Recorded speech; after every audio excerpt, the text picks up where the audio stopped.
Okay, we carry on with John.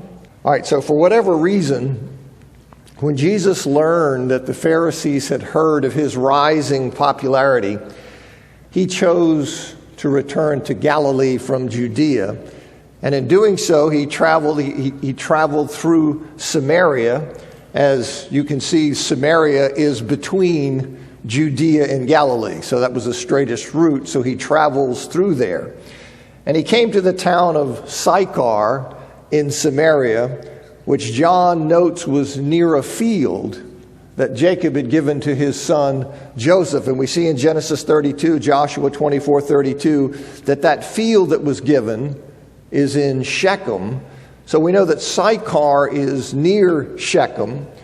And in John chapter 4, verse 20, it indicates that they were at the foot of Mount Gerizim. So all of these are geographical details about where is this well where this is taking place. And however the well that was known in the first century as Jacob's well, however that well got its name, okay, there was this well known as Jacob's well, a well located at the base of Mount Gerizim, less than half a mile from ancient Shechem, and about a half a mile south of the village of Ascar, which is thought to be the ancient site of Sychar. That well is accepted by Jews and Samaritans and Christians and Muslims. All of them accept that well at the base of Mount Gerizim is in fact the Jacob's well that is mentioned here in John chapter 4. That well is now located in a Greek Orthodox church. That church purchased the area in the 19th century. The church has been under construction for a long time. And in 1881, a man named C.W. Barclay, he published the dimensions of the well. And the opening of the well was 17 and a half inches. The width of the shaft of the well was 7.5 feet. And the depth of the well was 67 feet. So this is a very deep well. Now it's about noontime, so it's the hot part of the day. And Jesus was sitting beside the well because he was weary from the journey. He probably was on day 2 of the trip, having walked all that morning to reach Sychar. And Leon Morris points out in his commentary, he says, in speaking of the weariness of Jesus, our evangelist points to his true humanity. While he consistently depicts the full deity of Jesus, he is insistent also that he really became man, with all that means in terms of human limitation. So you see that his weariness. So he's the God-man, okay? Fully God, fully man, and you see him from this journey, he's weary there. Now here's the conversation. This is 5 slides, but I want to get the whole thing. It says, a woman from Samaria came to draw water. Jesus said to her, give me a drink. For his disciples had gone away into the city to buy food. The Samaritan woman said to him, how is it that you, a Jew, ask for a drink from me, a woman of Samaria? For Jews have no dealings with Samaritans. Jesus answered her, if you knew the gift of God and who it is that is saying to you, give me a drink, you would have asked him, and he would have given you living water. The woman said to him, sir, you have nothing to draw water with, and the well is deep. Where do you get that living water? Are you greater than our father Jacob? He gave us the well and drank from it himself, as did his sons and his livestock. Jesus said to her, everyone who drinks of this water will be thirsty again. But whoever drinks of the water that I give him will never be thirsty again. The water that I will give him will become in him a spring of water welling up to eternal life. The woman said to him, "Sir, give me this water, so that I will not be thirsty or have to come here to draw water." Jesus said to her, "Go call your husband and come here." The woman answered, "I have no husband."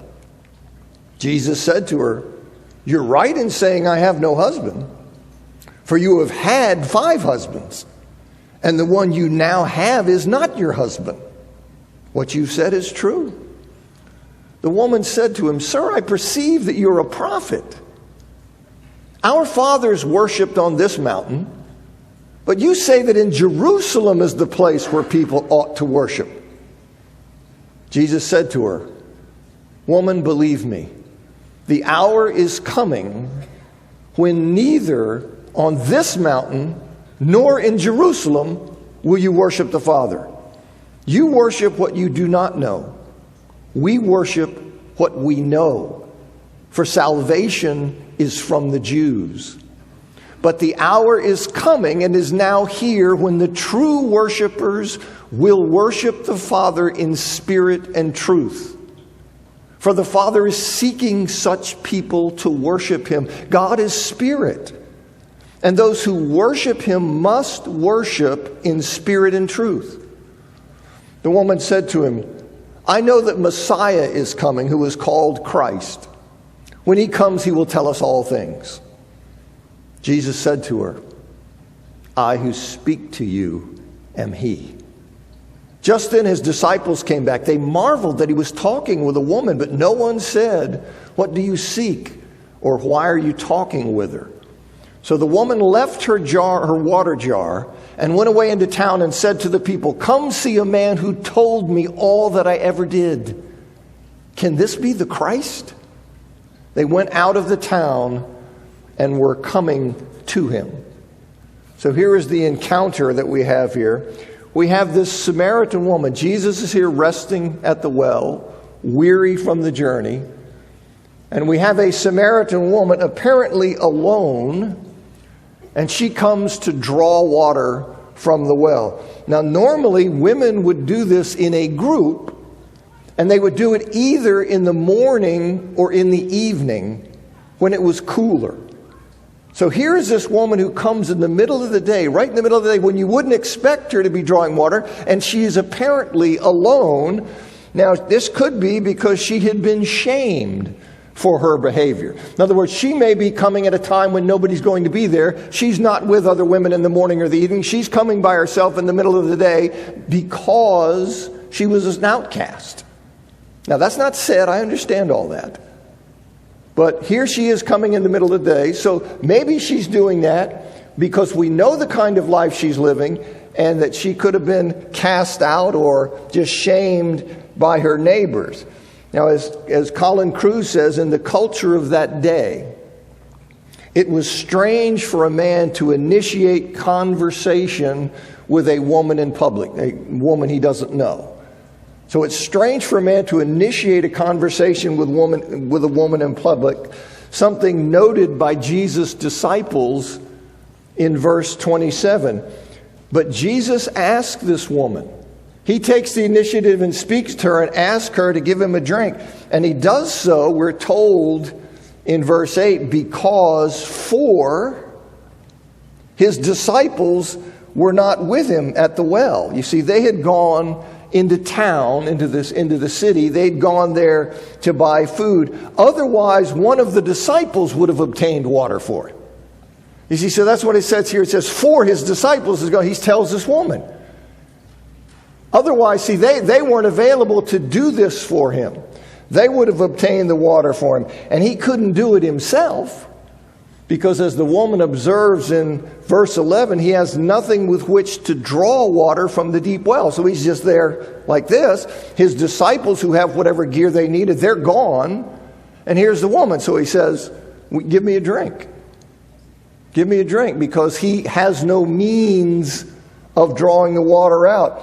And the woman was amazed by Jesus' request, not only because it was strange for a man to initiate a conversation in public with a strange woman, but mainly because he was a Jew and she was a Samaritan. That's really what got her. It's like, you talking to me? You talking to me? Not only the oddity of initiating a conversation, but mainly because he's a Jew and she's a Samaritan. As the second part of verse 9 explains, Jews did not deal with Samaritans. Now, buying food from Samaritans, right? His disciples are out in Samaria. They're going to a town to buy food. A commercial transaction like that, buying food as opposed to accepting food given by Samaritans, that was an exception that was recognized by even the strictest Jews. That it was fine to go and have a commercial transaction with Samaritans and buy food from them. But there are no social dealings with them. And so that's what he's talking about there. The Jews, as you no doubt know, the Jews, they viewed Samaritans as somewhere between Jews and Gentiles. That's kind of how they looked at them. John Polhill, in his commentary on the book of Acts, he says, they, meaning Samaritans, he said they were descended from the northern tribes of Israel. You remember your history where we had a 930 at the death of Solomon, where the United Kingdom of Israel split Israel to the north, Judah to the south. And then in 722, the Assyrians complete their conquest of the northern kingdom of Israel. That's what he's talking about. He says they, the Samaritans, were descended from the northern tribes of Israel, the old kingdom of Israel that had fallen to the Assyrians in 722 BC. Those who were not taken captive to Assyria, but remained in the land, intermarried extensively with the native Canaanite population and the peoples whom the Assyrians resettled in the conquered territory. So when they conquered Israel, they shipped people off. The Jews that were remaining in there were intermarrying, and then the Assyrians piled a bunch of other people in there. And there was intermarriage going on there. It says, these Samaritan descendants of the old northern tribes considered themselves still to be the people of God. There was this conflict between who's really on the right path with God. They had their own form of the Pentateuch, right? The books of the law. They had their own form of the Pentateuch for their holy scriptures. They circumcised their sons and built a temple on Mount Gerizim to rival the one in Jerusalem. See John 4:20. The Hasmonean king John Hyrcanus, 135 to 104 BC, destroyed there the Samaritans' temple, that temple on Gerizim. So Hyrcanus destroyed their temple and made them subservient to the Jews. So you see this bad blood between Jews and Samaritans. Later liberated by the Romans from Jewish domination, they, the Samaritans, continued to worship God in their own independent manner and to look for the Taheb, a prophet-like Messiah who would restore the true worship on Gerizim, a messianic expectation based on Deuteronomy 18:15. The Jewish prejudice against the Samaritans is well known. To the Jews, the Samaritans were half-breeds and heretics. Okay, so you have so you want this one who says, wait a minute, you're a Jew and I'm a Samaritan woman. What are you doing? Why are you interacting with me in this way? As Colin Cruz says in his commentary, he says, there was a long and ongoing history of animosity between Jews and Samaritans, which meant that neither group welcomed contact with the other. Among Jews, the name Samaritan was used as a term of abuse for fellow Jews. The Samaritan woman was therefore amazed that Jesus asked her for a drink. So this is the setting. This is what's behind her question. What's going on here? And Jesus tells her. He says, if you knew the gift of God and who it is that's saying to you, give me a drink, you would have asked him, and he would have given you living water. That is, if she had understood the gift that God offers to mankind, If she had understood that, and if she had recognized that Jesus is the vehicle of that gift, she would have been the one doing the asking. If she understood the gift that God offers to mankind, and she understood that Jesus is the vehicle of that gift that God offers to mankind, she'd have been asking, baby. If she grasped that, she would have been doing the asking, and he would have given her the gift of God, which he here describes or refers to as living water.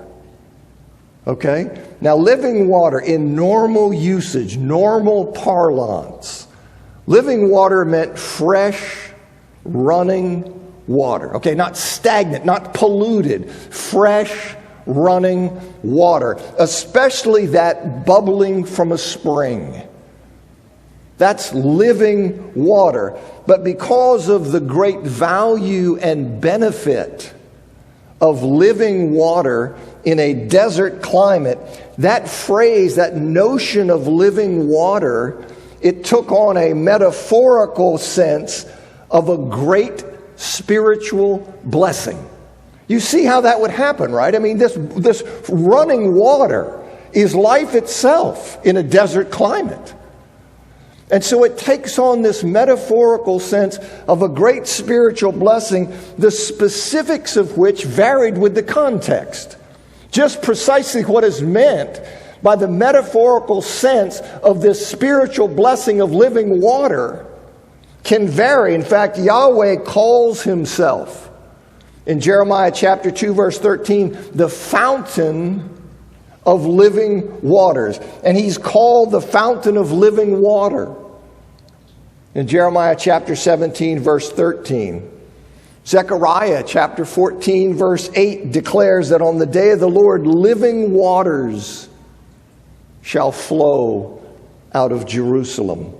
And the portrait of the redeemed in heaven, in Revelation chapter 7, verses 9 to 17, it ends with the statement in verse 17, "For the Lamb in the midst of the throne will be their shepherd, and he will guide them to springs of living water, and God will wipe away every tear from their eyes."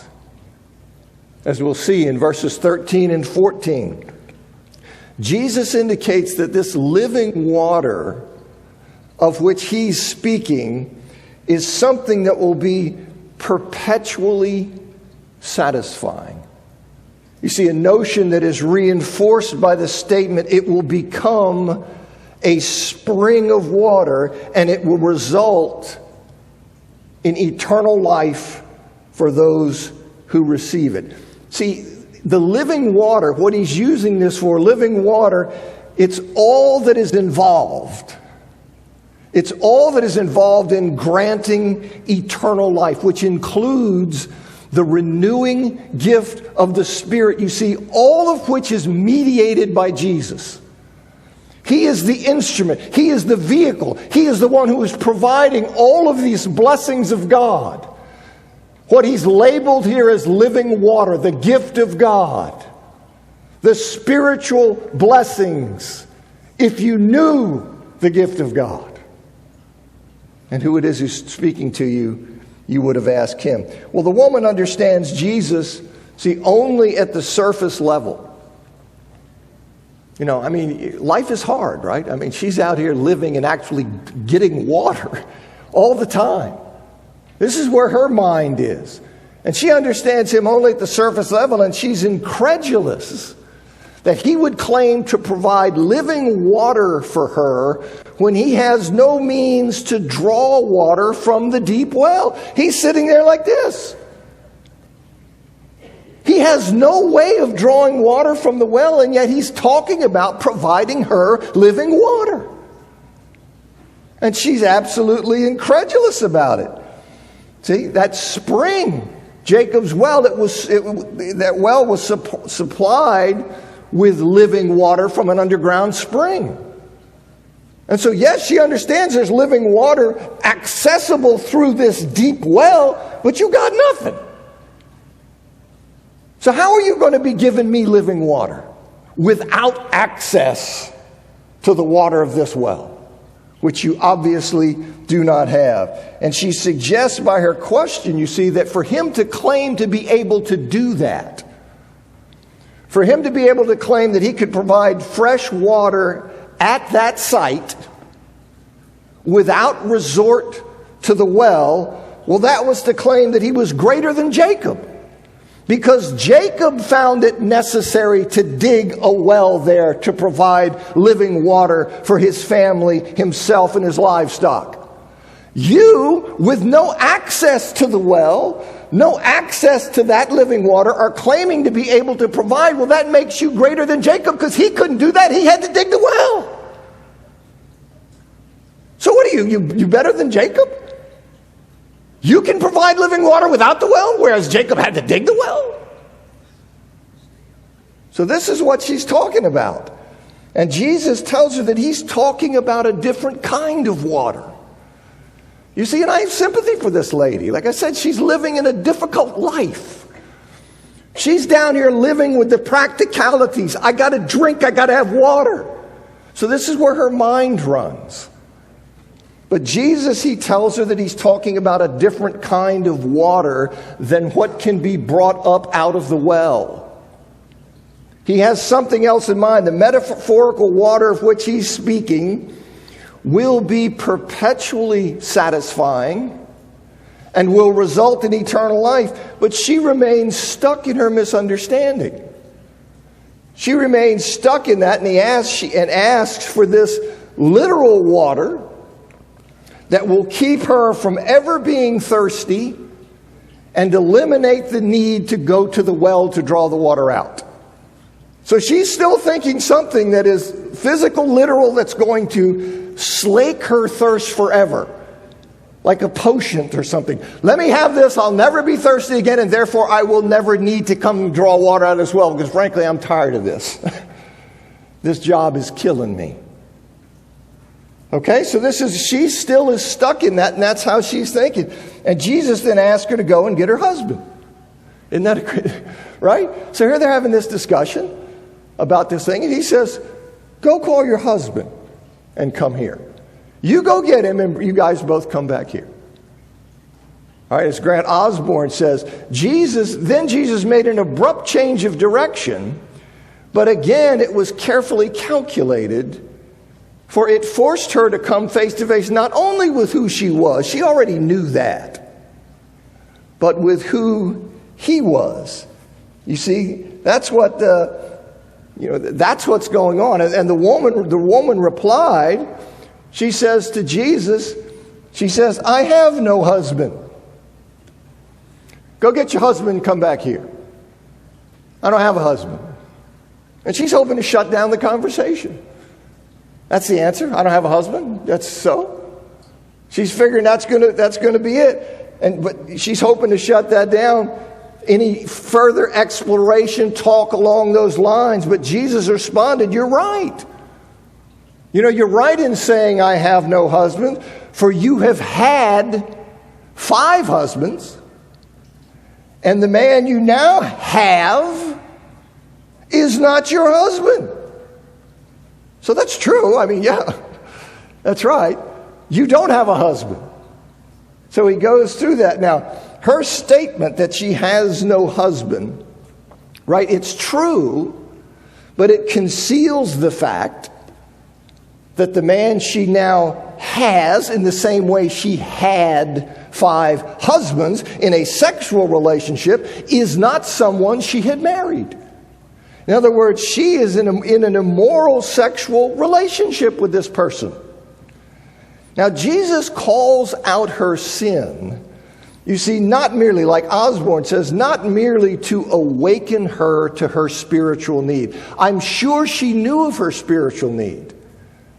I don't doubt that plays a role in his question to her and his bringing that to her mind, that he wants her to understand her spiritual need.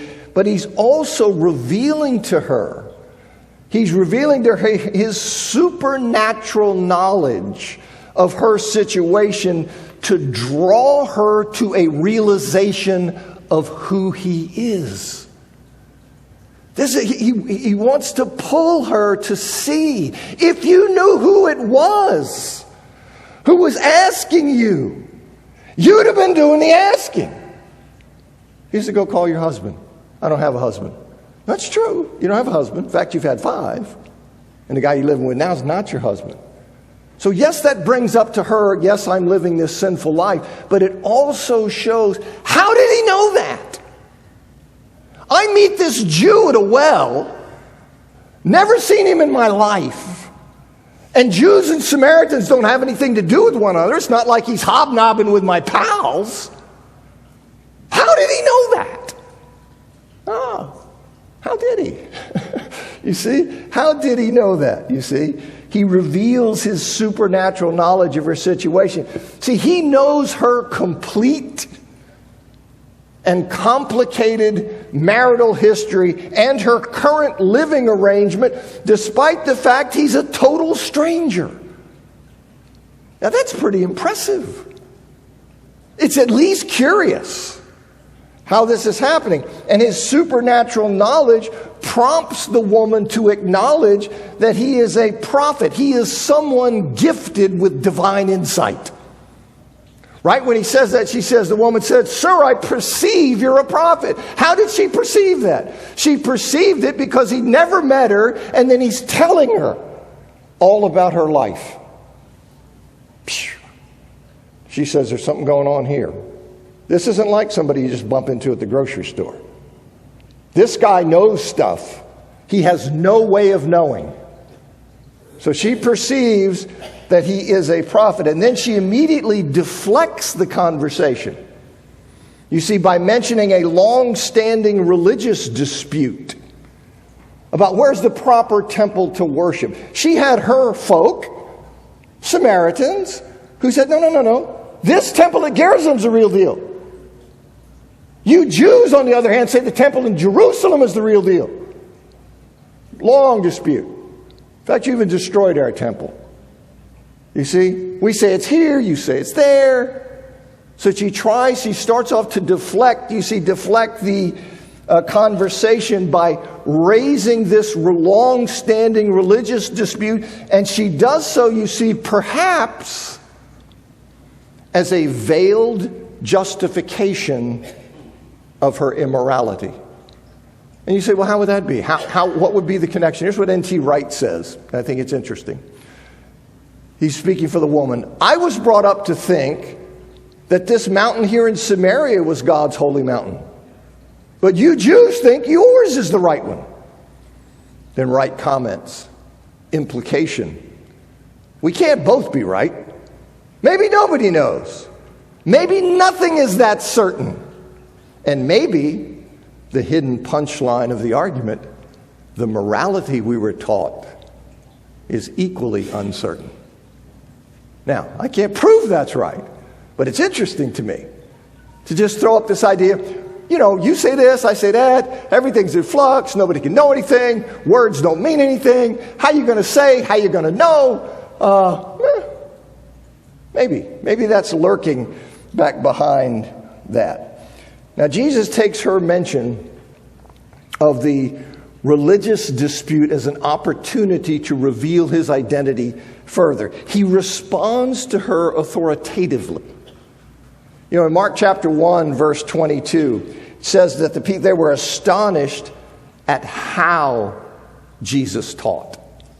They were astonished at how Jesus taught.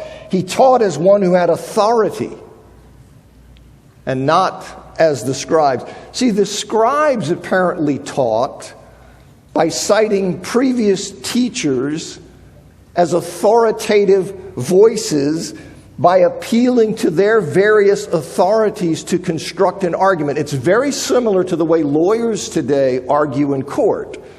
When you're arguing legal matters, you're drawing on authoritative precedents, and from those precedents you are constructing an argument. So apparently the scribes would go back to teachers and things and use them as authoritative sources and then quote and quote and do that kind of thing.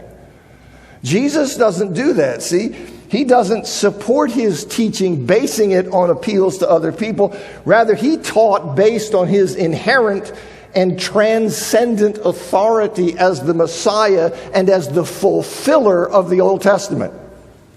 So he takes this opportunity, he teaches her this way, and he makes clear in his response that though the situation regarding the temple is in flux, as he makes clear in verse 21, and I'm going to talk about at some length here in a minute, this situation, it's changing.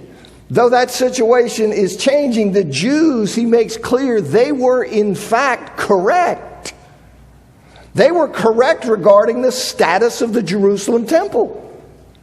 So he points that out to him. As Colin Cruz says, Jesus insisted that Samaritan worship on Mount Gerizim was worship based upon ignorance. Jewish worship in Jerusalem was based on knowledge because it was in line with the revelation of God to his people. They worshiped at the place God himself had chosen. And Cruz goes on and he says he also insisted, speaking of Jesus, that God's purposes for salvation were being worked out through the Jewish people and not the Samaritans. Salvation is from the Jews. You won't remember this, but during Acts, when we talk the Acts series, I think that's a pivotal thing you see in how I understand Acts 8 and what is going on with the Samaritans there.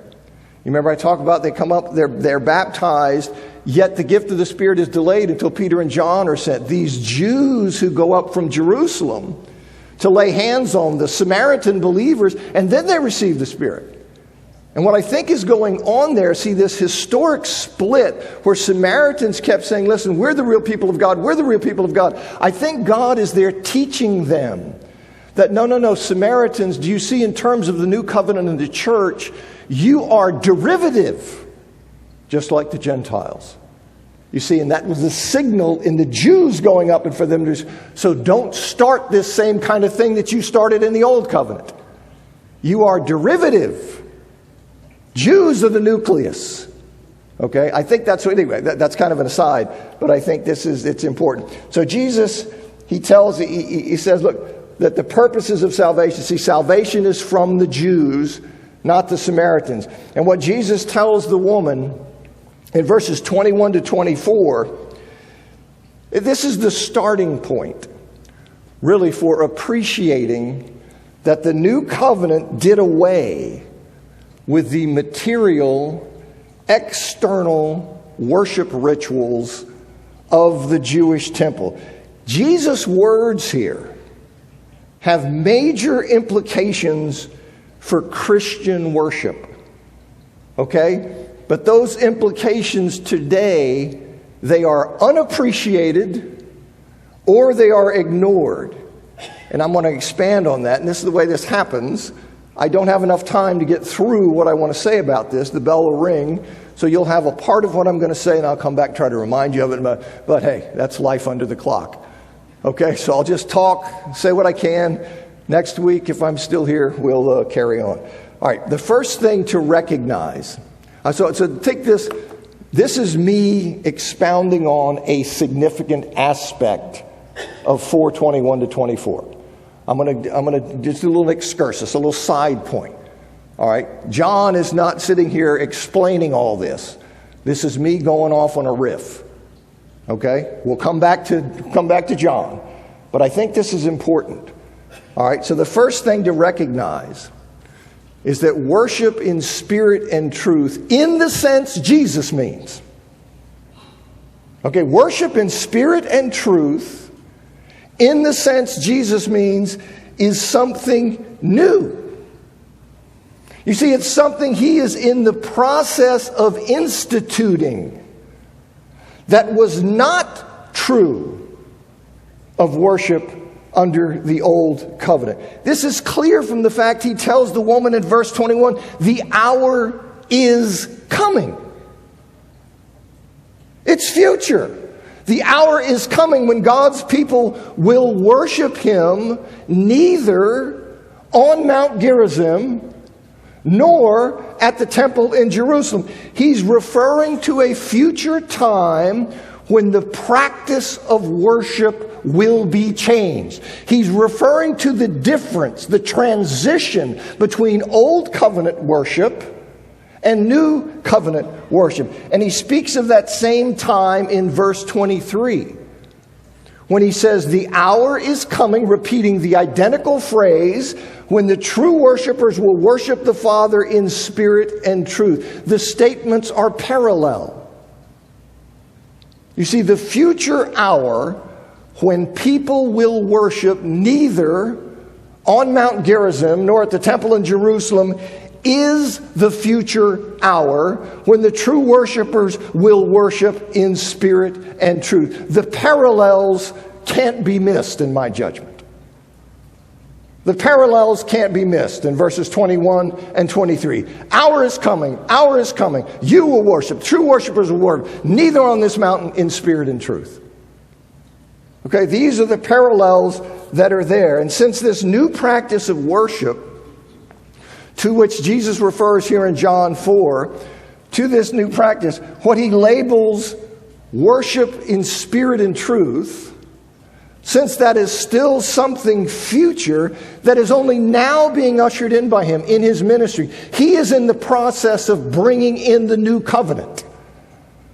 So this new worship, this future worship where we're going to have a change, neither on Gerizim or in the temple in Jerusalem, it's only now being ushered in by him. Whatever went before, it's still future. And so the important thing to see is that what went before was not worship in spirit and truth in the sense Jesus means. Now, how we often take that, no. Worship in spirit, what it means is you have to have your heart involved in it, and worship in truth, it has to be in accordance with God's directives. So you have to be a sincere worshiper. That's always been true. I could take you through the Old Testament. That's always been true. That a person had to be sincere. God expects the worshiper to be sincere. He expects him to be sincere and to worship in accordance with his directive. There's nothing new in that. And because what Jesus is talking about and worshiping in spirit and truth is something that is being introduced, is future. The hour is coming. It's a change. We can know that whatever was going on in the Old Covenant, it is not worship in spirit and truth in the sense Jesus means. So again, all right, since God's people always were required to worship with sincere hearts and in accordance with God's directives, and since worship and in spirit and truth, in the sense Jesus means, represents a change, something new that Jesus is bringing about, it cannot refer to worshiping with sincere hearts and in accordance with God's truth. We, of course, need to worship with sincere hearts and in accordance with God's truth, of course. We need to do that, but that, I'm convinced, is not what Jesus is talking about in John chapter 4. That is not what he's saying. And then the next thing to see is that worship in spirit and truth is worship that is not restricted to a physical holy site. Worship in spirit and truth, this new worship that he's instituting, this new covenant worship that he's bringing, that contrasts with what went before, it's not restricted to a physical holy site. As I already noted, Jesus says in verse 21 that the hour is coming where people will worship him in a way that is not neither on Gerizim nor at the temple in Jerusalem. And by the parallel statement in verse 23, he identifies that coming time, that hour, as the time when the true worshipers will worship in spirit and in truth. Okay, then he says in the second part of verse 23 that the Father is seeking such people to worship him. In other words, Jesus tells her that God is now recruiting. He is now, through Christ's ministry, he is now seeking such true worshipers. He's seeking them. His disciples are the true worshipers, whose worship will not be confined or restricted to a physical holy site. Rather, their worship will rightly be done in whatever city, town, or village they're located. I know the bell's going to ring, but the next thing to glean, I think, that's significant in trying to figure what is Jesus talking about. The next thing to glean is that worship in spirit and truth is required by the fact God is spirit. In other words, in this statement, he says God is spirit, and those who worship him must worship in spirit and truth. God is spirit is not a random interjection. It is the basis or the reason why people must worship God in spirit and truth. It is from the fact God is spirit. That is why they are required to worship that way. You see, it gives the reason or the basis for the statement. It's not irrelevant to the statement, and many people recognize that. For example, Andreas Kostenberger says, because God is spirit, proper worship must be performed in spirit and truth. He recognizes its function in the sentence. Robert Mounce, I could give you many others. Mounce says it is because God is spirit that those who worship him must worship in spirit. It is the rationale. It is the reason. It is the basis for that. And since the fact God is spirit, I heard that, requires worship to be in spirit and truth to be ideal.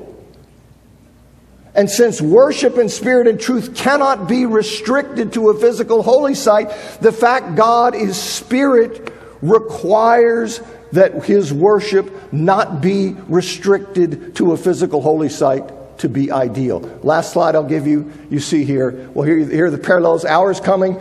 Worship in spirit and truth, neither on this mountain nor in Jerusalem. Okay? Now, that's why I said I knew how this was going to work. I'm going to have to at least say something, because when you come back here, you won't remember a thing that I said. That's just the reality of it. So I have to try without boring you to death about repeating everything so I can get back to where I am so you'll see the significance of what I'm trying to tell you, at least for you then to weigh it. All the things that I do, I teach, I work to try to understand something, and I share with you how I understand it. What I want you to do, you weigh that, I'm a fallible, sinful dude. And so I do the best I can, and I want you to hear it. If I didn't think this was right, I wouldn't be telling you. But I can be wrong. Okay, I know it's shocking. Where's Meg? She's not here. All right, thanks for coming.